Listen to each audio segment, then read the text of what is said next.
In Dungeons & Dragons 5th edition, the Pit Fiend is a large fiend with AC 19 and 300 hit points. It has a movement speed of 30 and a flying speed of 60 feet. It has amazing stats across the board with great dex, constitution, and wisdom saves. It's resistant to cold damage and damage from non-silvered mundane weapons, as well as immunity to fire and poison damage. It cannot be poisoned, and it has true sight up to 120 feet, making sneaking up on it next to impossible by magical means. It has advantage on magical effect saving throws, and its own weapon attacks are magical, bypassing any non-magical resistances. The Pit Fiend has an aura of fear around it that forces players to make a DC 21 wisdom save or else become frightened, making them unable to move towards the Pit Fiend and giving them disadvantage on all strikes while it's in their sight. They can remake this roll each turn, and a success makes them immune for 24 hours. The Pit Fiend can cast the spells Detect Magic or Fireball as many times as they want as their action, and they can also use their action to cast Hold Person or Wall of Fire 3 times per day. They can also use their action to use a multi-attack, which hits a whopping 4 times, once with a bite, once with claws, once with its mace, and finally with its tail. The bite deals 4d6 plus 8 piercing damage and forces a DC 21 constitution save.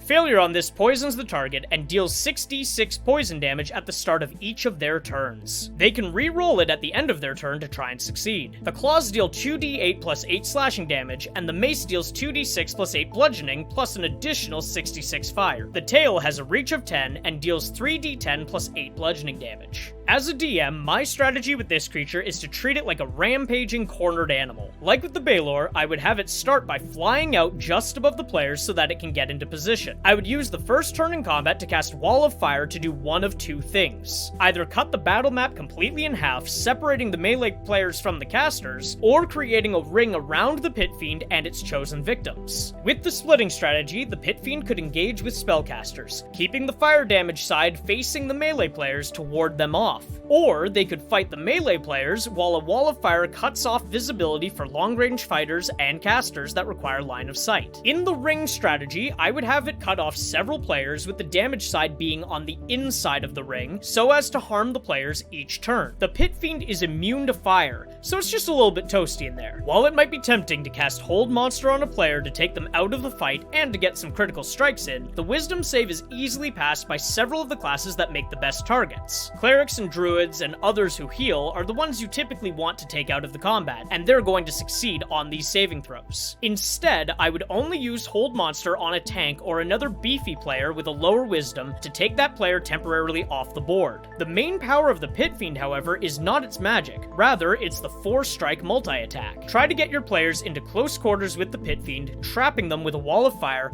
and then go nuts. Use the bite on your squishier players, like the casters, who probably have a lower constitution save for the poison, and then use the rest of the attacks on the beefier party members to bring them down. If the Pit Fiend ever needs a break, have it fly straight up 60 feet to get away from the melee players, and then launch a few fireballs. See how your pesky wizard or sorcerer player likes that. Players and DMs alike compare the Pit Fiend to its demonic counterpart the Balor, and they argue about which is more powerful. I tend to lean towards the Balor simply because most of the major attacks of the Pit Fiend rely on fire or poison damage, and the Balor is immune to both. The Balor also has a lightning damage weapon to which the Pit Fiend is not resistant or immune. In terms of fighting a party, very few of the Balor's abilities invoke saving throws, and it deals a ton of damage across the board, whereas the Pit Fiend relies on a lot of saving throws that would be easily passed by the people you want to fail the most. The Fear aura is nowhere near as good as the consistent fire damage you get from the Balor. Pit Fiends are based on the typical devil and demon archetypes found in most modern literature about hell, popularized by Dante Alighieri's Divine Comedy, Inferno. Throughout the Middle Ages, authors, poets, and artists had to rely on their imaginations to depict the devil and his legions, as the Bible is fairly vague in its descriptions. Most of them chose to depict the devil as red-skinned, horned, with cloven hooves and bat wings, leaning heavily on pagan descriptions of fae and supernatural beings with malicious intent. Devils and demons high in Satan's hierarchy are often depicted as such, and are seen tormenting souls consigned to hell, or battling with angels and man in the times of Revelation and Rapture. When comparing the Pit Fiend in D&D to the modern and classic imagery of devils and demons in Christian faiths, we find a lot of similarities. Not only are their looks heavily influenced by the popular red-skinned black-skinned winged demons, their lore is as well. Just as high-ranking demons and devils serve the whims of Lucifer or the devil, the Pit Fiends in D&D are the highest-ranking devils in Beator, serving the Lord of Hells himself,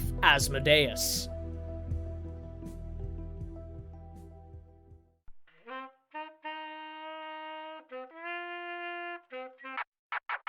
If you enjoyed that video, consider giving it a like and giving me a follow. And for more of my videos, you can find me on Twitch @Moglaroo, YouTube @MoglarooStreams, and TikTok @MoglarooStreams as well.